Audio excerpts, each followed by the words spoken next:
Right, hi, Mick Garvey again from S&CTV. Welcome to the next episode of the hunting series. This is one of my permissions. I've done quite a lot of work on here. I got called in here earlier this year, around about the end of summer. The owners have seen a couple of grey squirrels knocking about, and within a week I cleared 25 out. So they're quite a huge infestation of them. They've been steadily coming back, obviously not in the numbers they were. We've kept the numbers down, and we've actually got red squirrels on here now, which the owners are absolutely delighted about. Having spent a few months on here, we've now found where the squirrels are coming from. This is like a horseshoe sort of shaped paddock area, and it's on the circumference of it, it's surrounded by a stream, a gill as they call them up here. The other side of that gill, there's more woodlands and trees, and little plateaus with grasslands on them. These belong to another landowner. We eventually got in touch with this landowner, and she's given me full permission to get in there and do what we can. So I've already been round and sussed out where we can be. We've got feeders set up, and I know the vantage points where to get to. We've just walked down here this morning just to check one of my feeders out where I've got set out over there, and I've got a feeder set over the other side of the stream on the new landowner's land. As we've got here, just in a grey squirrel run up the bank, its saw's coming down and it's legged it up the bank. I've got a bit of a hide, a vantage point set up overlooking the stream and overlooking the feeder, so we're going to spend 20 minutes there, see if anything comes back and see if we can knock that one off, and hopefully we're going to start knocking them from the other side of the river, so we'll get on it.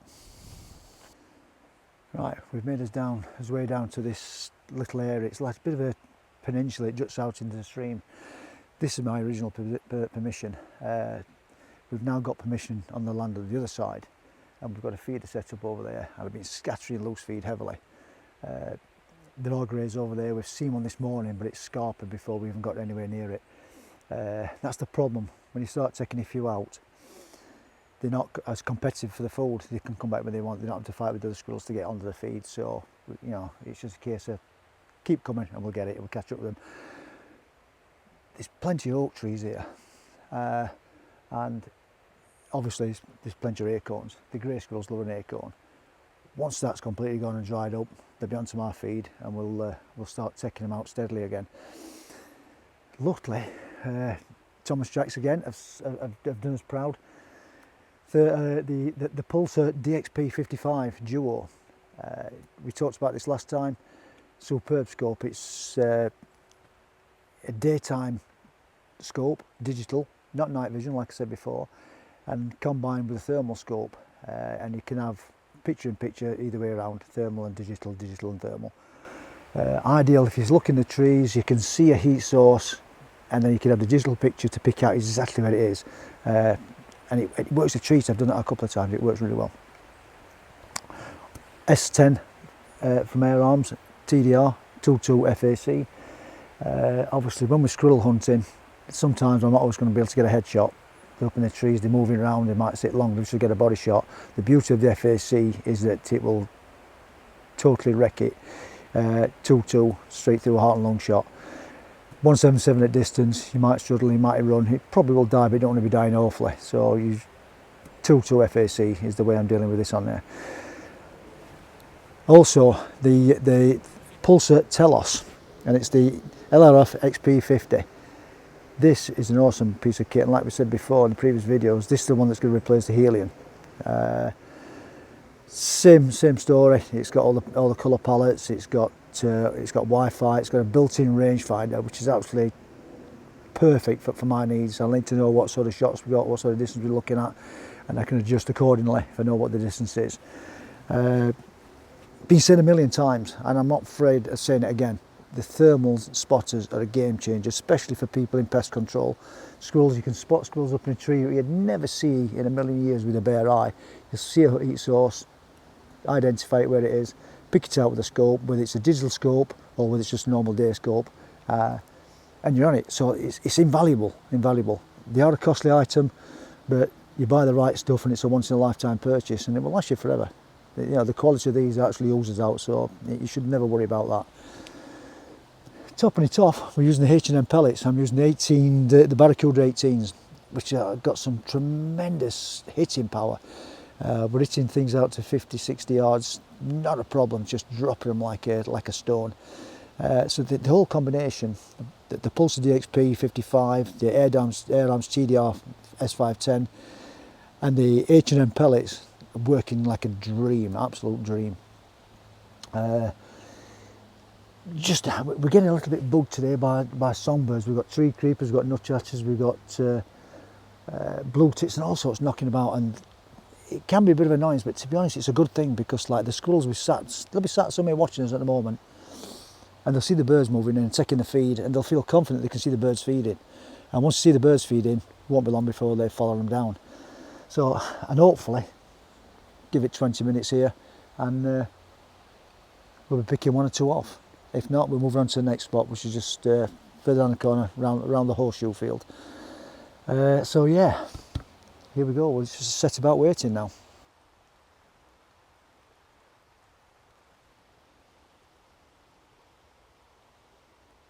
Right, we've been here about 25 minutes.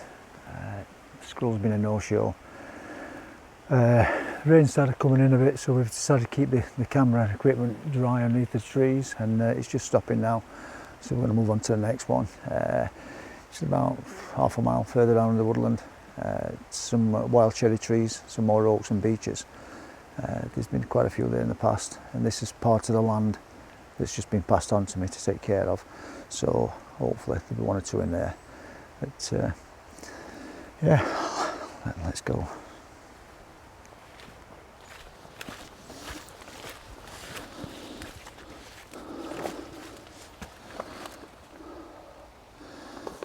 Right, quite interesting. Got to keep checking these feeders to make sure we know how much the feed's going down. Get a sort of rough idea how often they come in, how much feed they're taking. It gives us a rough indication how many squirrels are going to be in the area. As you can see, this has been dug away. They take the stuff from the front, and it's sort of stacked back towards the back. I would imagine tomorrow that those monkey nuts will have gone, but for the time being, we'll stack them flat now, so I can tell when something's been in. Good indication it's only been a few days. They found it already, so result. On to the next one.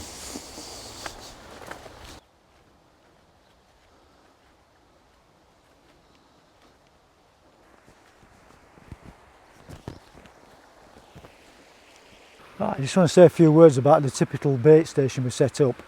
We've got a trail camera, which is obviously watching the live trap, which can catch reds and greys. Sometimes it's not so bad thing to catch a red. You can check itself, make sure it's all right, open the trap, and away it goes on its way. A grey obviously would not be so lucky.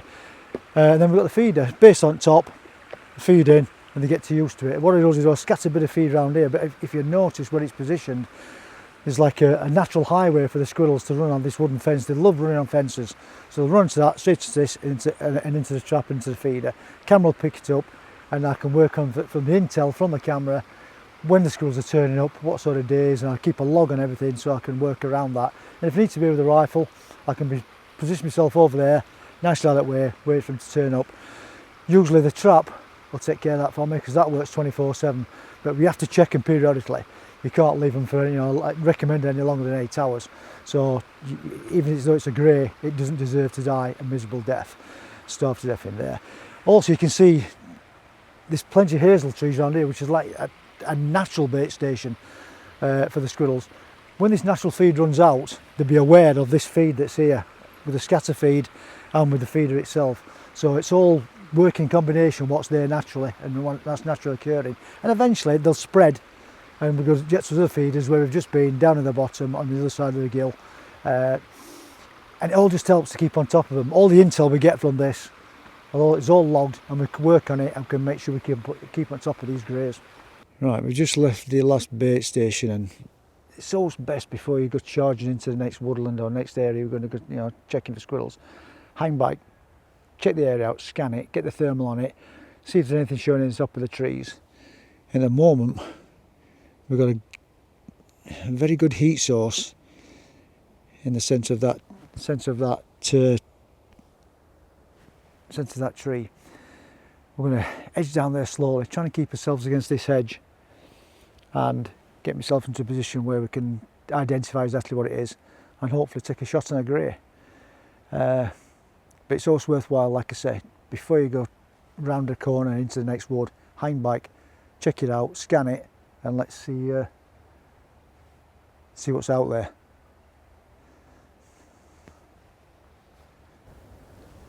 Right, it's always good as you're checking out the properties to scan from a distance. Before you get too close and start scaring things away, see what's out there. Try and formulate a plan how you're going to get close to it. At the moment I'm picking up 2 or 3 different heat sources out there. It could be squirrels, it might be pigeons, but I've got to err on the side of caution and think they're going to be squirrels. Work my plan out where to get to and where I can get a shot at them without scaring them off. It's all about moving stealthily, moving quiet, and just keep your movements down to a minimum as best you can. And try not to swing your arms and try and keep your movements of your legs quite short. I find that works quite well. But like I say, before you get too close, give it a good scan. You've got the thermal kit, use it. Right, and what I must mention, I usually take about 10 paces, scan again, even when in the woods, out in the fields, 10 paces, because you never know what's going to show itself within 10 metres, 10 paces. So that's what I tend to do. Every 10 paces, take another scan.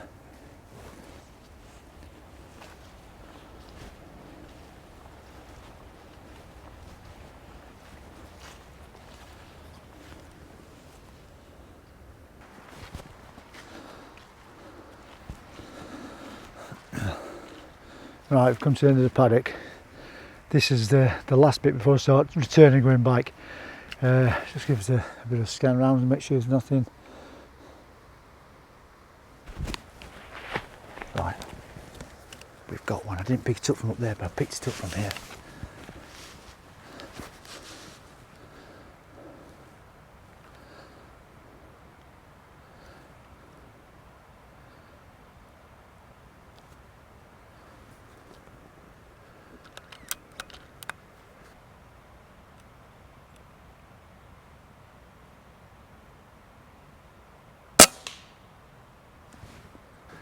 Well, that was well worth waiting for. Seemed to be just waiting for me. Sat there on the end of the branch. Nice one. Lovely job.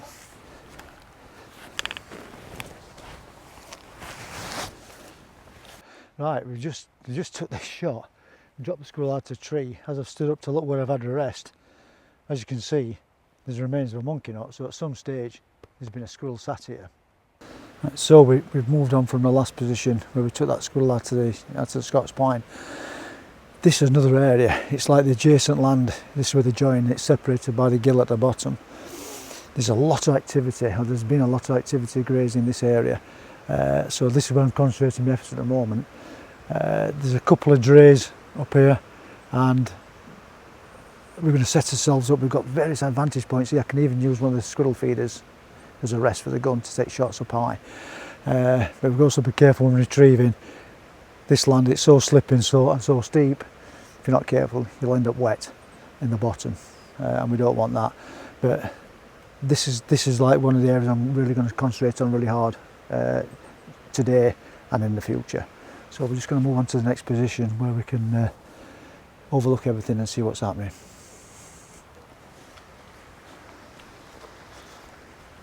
Right, as we've just walked along the path here, we've picked up a heat source just on the side of the tree. It looked long enough to be a squirrel, so we've made his way up to here. This feed is working as a perfect support advantage point to get to where I need to be. And it's just a case now, it's not moved anywhere, I've not seen it, but it's got a fight.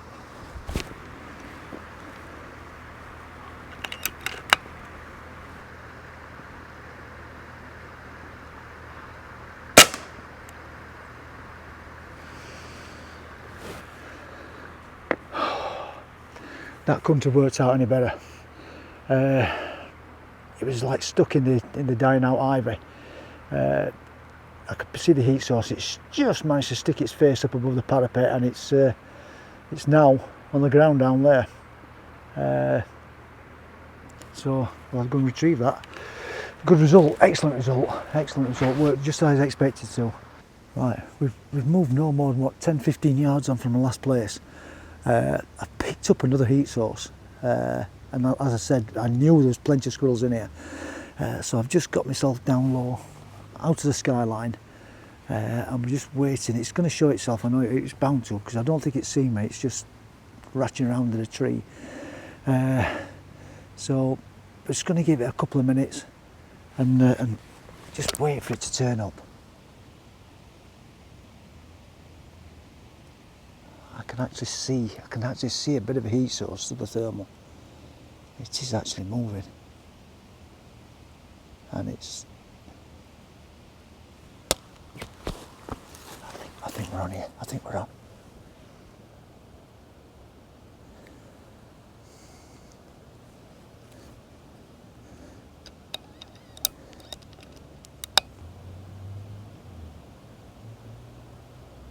That's another one down. That's 3 from this area. That's pretty impressive. Within minutes of each other. Difference with that shot is that's straight headshot. Down it came, no messing about. The last one was in the ivy. You'll see in the video. It's sort of hanging on. Its feet are made to hang onto trees and branches and not let go.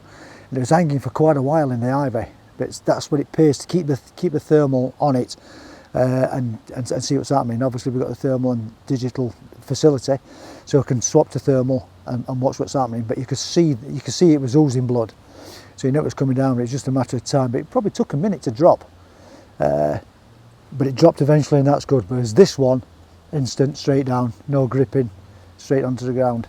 So I'm happy with that. That's a few already. So we're let's see if we can get some more.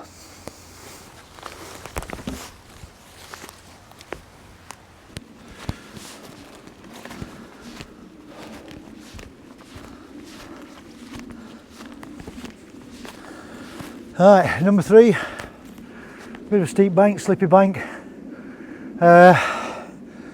female, quite a big one. Like I said, it could be mating up to 4 times a year now, so it could be pregnant, this one. So anyway, we're going to move on to the next one, see if there's anything else we can pick up before we get to the before we move on to the next place. Right, we're just on the last leg of this permission now. That's his way out. One's way out. I've got a feeder and a trap set up here. There's loads of hazels, there's oak trees, there's a bit of a paddock, and on the other side there's more trees. The squirrels are coming from that side to this side, but they're also using the perimeter fence as a highway to run along. And I've seen a couple of times already the squirrels are coming along here, using the fence to get here, and then taking the feed. Either it's the acorns on the floor or coming to the feeder. The plan is just to be here for 10-15 minutes, see if anything shows up before we move on to the next place. But like I said, we'll just get a while and we'll scan around and see if anything's about. Right, we've been here like 10-15 minutes. I can hear something. There's something ratcheting around in the leaves. It may be it's just over the brow of this gill down to the bottom of the valley. Something's ratcheting around. I can't see it, but it's there. I can hear it. It's got to be a squirrel. I can tell by the pitter pattering now. It's moving intermittently. Just got to get a few more minutes. I'm sure it'll show itself.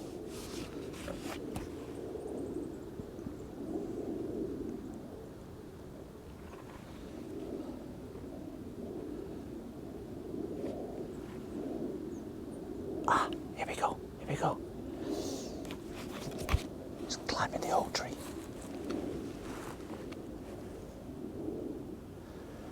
It's gone around the back of the oak tree. I'm sure it's got something in its mouth. I think it's got a monkey nut from the feeder, which has obviously dropped into the floor. I see it, I see it.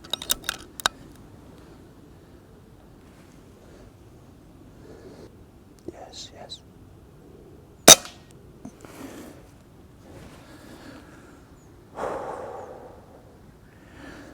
That's another one. That's number 4. I'm happy with that. That's 4 we've taken from here now. Get that retrieved and make us way to the next one.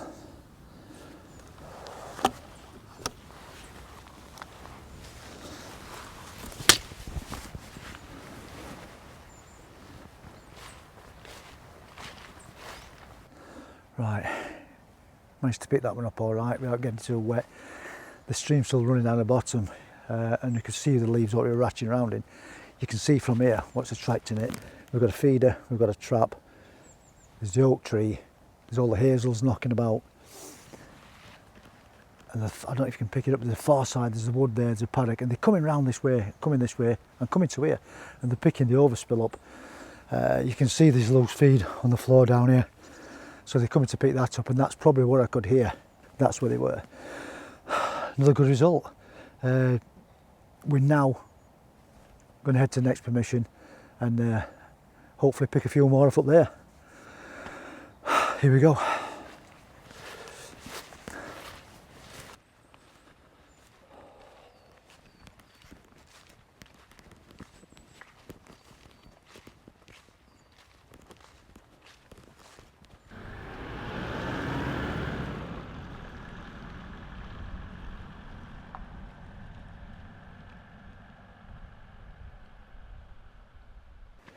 Right, we've arrived now at the next permission. This hopefully should provide a few more. As you can see, there's quite a bit of work going off here, so the squirrels are used to people being around and movement and noise, so hopefully that's going to work in our favour. We're going to take this track over to the top. Got a couple of feeders on the way up, one at the very far end, one at the other side of another JCB that's halfway up here. The JCB provides an excellent place to take a shot from, nice support and nice bit of cover.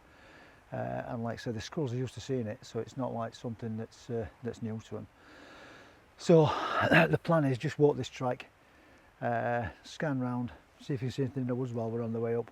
Hopefully by the time we get to the end we'll have picked up one or two, and then we've got a hide set up overlooking the very final feeder. Let's see how that one works out. Rain's just starting to come in, as you'd expect. Typical shooting and country TV performance. But right, we're going to get moving before it starts getting too wet. Right, what do you want to do? Do you want a shelter for...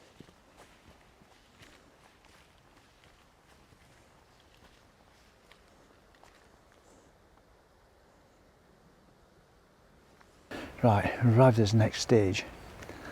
Other side of this JCB, I've got a feeder set up, scattered a load of feed across the track. It's a relatively new feeder I've had. It's only been there a couple of days, but hopefully they might have found it. The JCB provides an excellent mask. It covers us walking up to the next feeder, so we're covered quite well. I can get on top of the tracks, have a gun on the top of it, and I can look down the track and see if anything's coming along.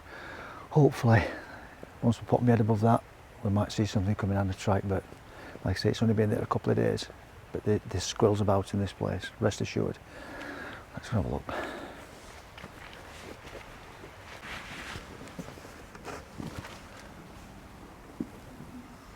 We've been here about 5 minutes.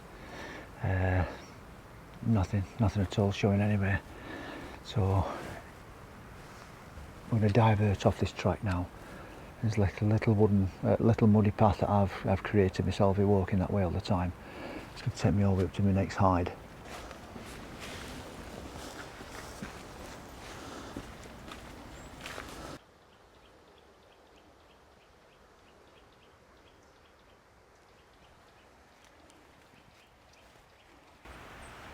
Right.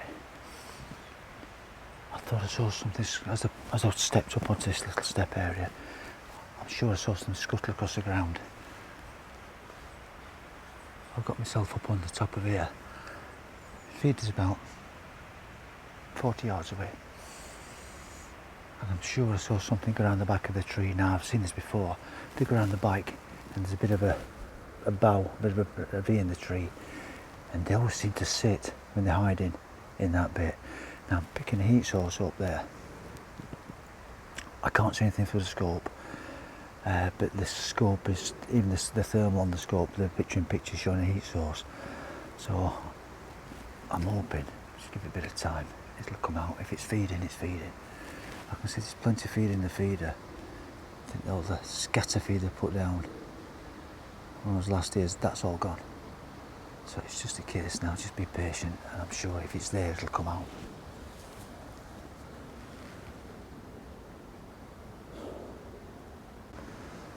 Right, we're in this final spot for the day now.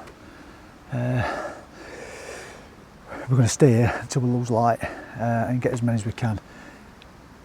I can see 2 or 3 in the background just ratching round, and it's just a matter of time before they come here. There's plenty of feed on the ground, I've noticed. The big monkey nuts have gone, the small stuff's still there.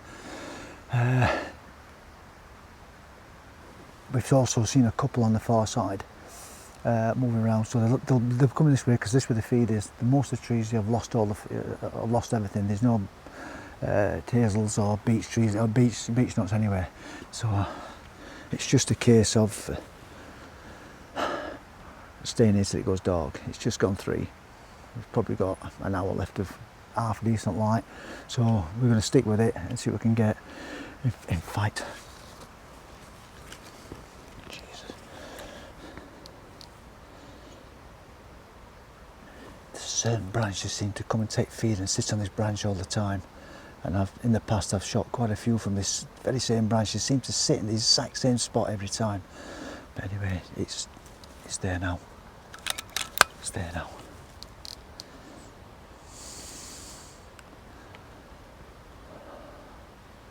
That's it, you've got it. Oh yeah, that's down, and I tell you something, there's another one, it's not even flinched.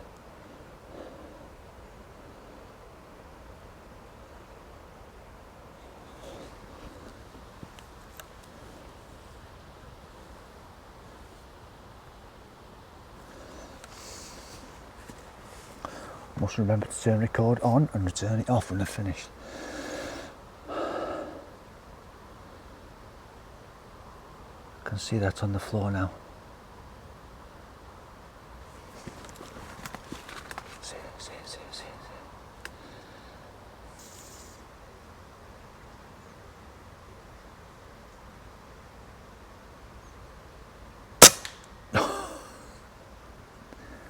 That's 2 down at the base of the tree.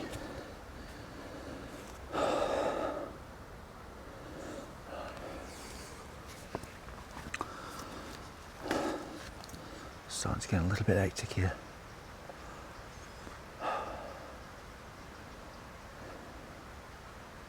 Just give it 5 minutes, see what else turns up. There's going to be more. I know there's more in the background. While we're waiting, I'm just going to top my magazine up. The last thing I want to do is end up shooting blanks. Nothing worse. Shooting a blank, if you disturb them with too much noise, it's, you know, you could miss a shot, miss the opportunity. So that's not a thing. So make sure it's topped up and we're sorted.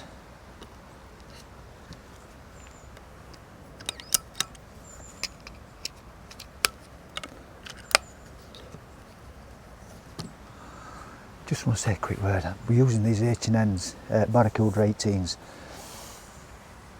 Unbelievable stopping power. If you're heart lung shotting them, it's dropping them like a stone. Edge shotting them, obviously, it's going to drop them like a stone. But I'm really impressed. And the condition of the pellets out of the tin, I ain't had one damaged one yet. So, pretty impressed. The only downside, only 200 in a tin. I can live with that.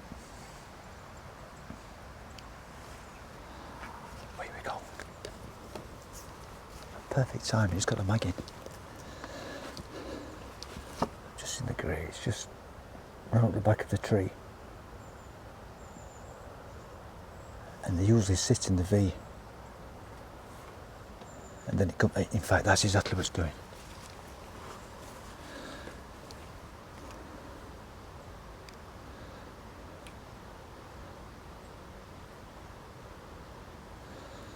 Stick it on 8 times mag.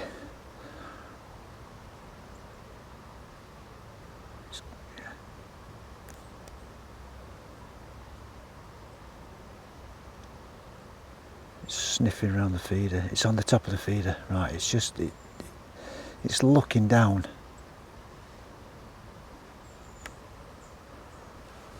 In fact, it's dropped on the ground now. It's sniffing around the other 2.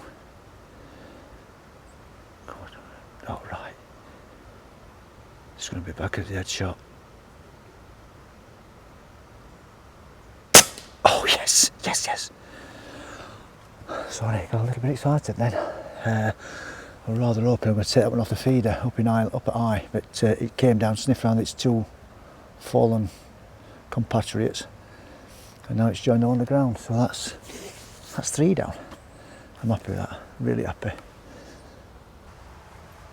We're just talking now. Is it worth picking him up? We've got 3 out there at the moment, and in my experience, sometimes it can bother me spoken a bit off. Generally, I sit around looking, flaying their tail around, and watching, waiting for them to get up again. I've even had them in the past when they've come along and tried to mate with one that's been down.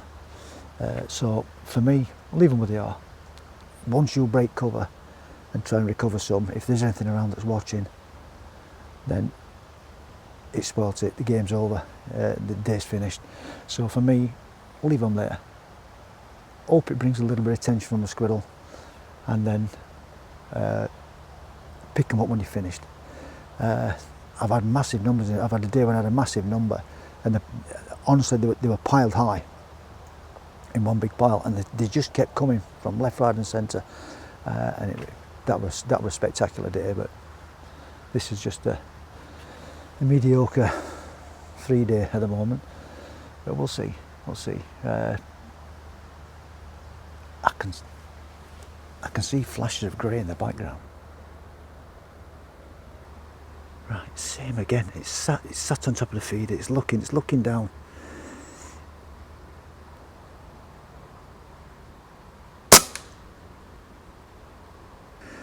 It's hanging on by its right paw. We've all seen it. They'll all hang on and have the last grip, last grip before the death kicks in. That seemed to be hanging for an age. I didn't think it would have dropped. I thought it was actually stuck, but it's dropped now. So there's 4 down there on the floor. It's been a while since we shot the last one. The one that was with it didn't show up immediately. There's something ratching around. There's some hazels here growing, and there's something just beyond that ratching around. It keeps coming out and coming back again. It could be a pheasant. I think it's a squirrel. But I'm just waiting for it to present itself for a decent shot. It doesn't seem to be wanting to come to the feeder, but it's probably because the other body's laid around, so it's sort of coming in and coming out, and I'm 100% certain it's a squirrel. Yeah, there's a log that's a fallen log that's next to the tree. And it's underneath that, and there's just no shot on it. There's too many little twiglets sticking up, and its head's behind the branch, the log that's fallen. Patience. I've just got to give it a bit of time. It'll show itself, and we can get on it.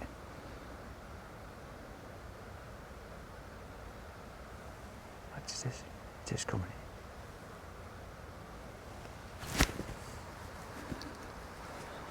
Love it when a plan comes together.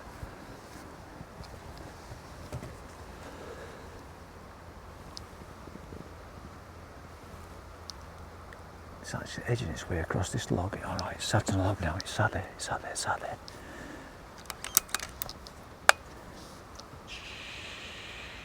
Don't rush.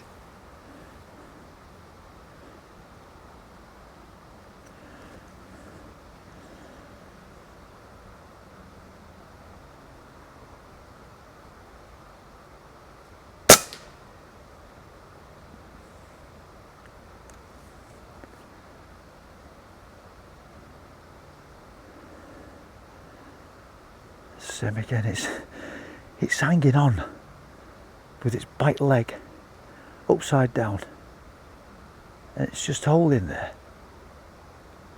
Oh no, it's down.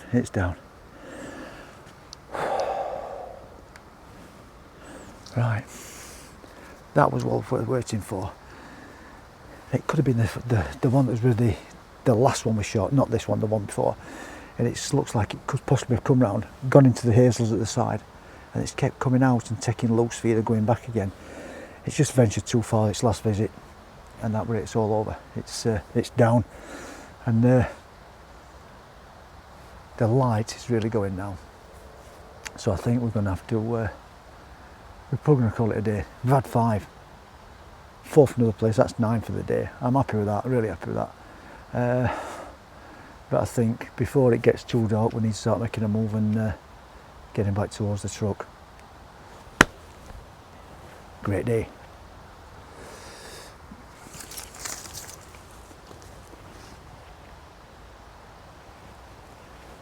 Pigeon just landed in a tree.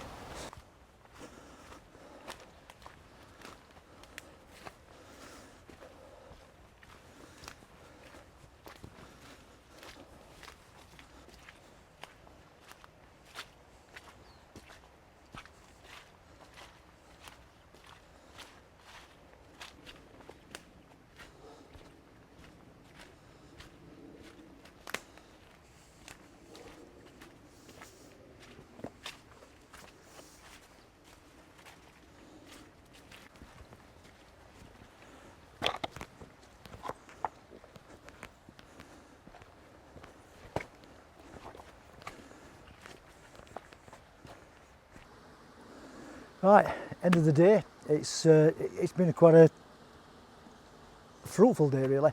We started off at the first one early this morning. Different type of hunting, different type of shooting to what we've done on this particular land, but that was more of like almost a stalk, walking around, checking areas, seeing where they were and coming across them. Whereas this land, it's less than a minute's drive away, we're sort of static in a hide, waiting for them to come out. Both areas produce very well. And we've done very well to get 9 today. 4 from the last one, 5 from here. Can't ask for any more than that. I'm very pleased with it. What's made it all possible, to be quite honest, is the equipment we're using today, and the same as we used last time. We've got the Air Arms S510 TDR XS, which is a 2.2 FAC. We're using the H&M pellets, the Barracuda 18s. I've said it before, and I've said it before in this video, these pellets have actually got unbelievable stopping power. They really smack them hard. If you can't get a headshot on them, I can take a heart and lung shot and feel confident that it's going to come down. Never an issue. Not something I'd like to do with 177, sorry, in a sub 12. Sub 12, the skulls are quite tough, so an heart and lung shot with a sub 12 might not do this job immediately. So rather than wound anything and let it run, I'd rather kill it instantly. We've also used in the Pulsar Duo DXP55, which is the thermal scope combined with a digital day scope. Fantastic feature on it. You can actually have the main screen as a digital image with a picture-in-picture of a thermal. So you can scan around. You can, if you've picked it up with your thermal spotter, you search around with a gun, you might not find it straight away with the digital scope, but the thermal image will pick it out and you can identify it exactly then. To top it off, we've got the Telos LRF XP50 thermal spotter. This is the one that's replacing the Helion. Magnificent bit of kit. Rangefinder built into it, front focus, and it's also got this zoom ring on the front. Rather than using buttons to zoom it, it's got a ring, a secondary ring, and just set back from the focus ring, which is for the zooming. Same more buttons as normal. The on-off button, your up and downs, your menu, and then you obviously can press the top button to get into to set your laser rangefinder up. A long press once the laser rangefinder is set, and it goes on to scan. It keeps on. You're scanning all the time. It gives you a constant readout of what your distance is. Once again, I'll say it, the equipment's allowed us to get this amount, the job done, what we've done today, and get the amount of skulls we've got. Without doubt, the equipment we have got is phenomenal. People have said in the past it's quite pricey, but you've got to think about it this way. The technology that's in this scope and this spotter will filter its way down into the budget end spotters and scopes at a later date. It's a little bit like Formula 1. You look what Formula 1 cars are doing, and the stuff that starts off in those 10 years ago and now in your Ford Fiesta. So it'll filter down. So you've got to look at these because this is what's coming to you. And then at the end of the day, because it's all updatable, upgradable, as new software comes along and new firmware comes along, it's a once in a lifetime purchase. That would last you a lifetime. So would this. So for me, it's well worth the money. And I've always said, it's not what it costs, it's what you get for your money. And you get a lot for your money with this. So, like I said, big thanks to Air Arms, big thanks to H&N at John Rothery's, and big thanks to Pulsar for supplying this equipment. It's been a fantastic day. This stuff's helped us get us where we are today. Excuse me. And I hope you enjoy the video. It's come together quite well. We've got some decent footage. We've got some great scenery around here for you to enjoy. And please leave a comment in the comments box. I always get back to them and always reply to them. Thumbs up, thumbs down. Let me know if you don't like it. Let me know if you do like it. And please subscribe. It all helps to get us move on a little bit better. The more kit we get, the more kit we can bring to show you how it's working. And that's the way we want to do it for you. That's what it's all about. It's not just about me shooting squirrels, it's doing things so you guys can see what's available. So once again, a big thanks. I hope you enjoy the video, and we'll see you in the next one.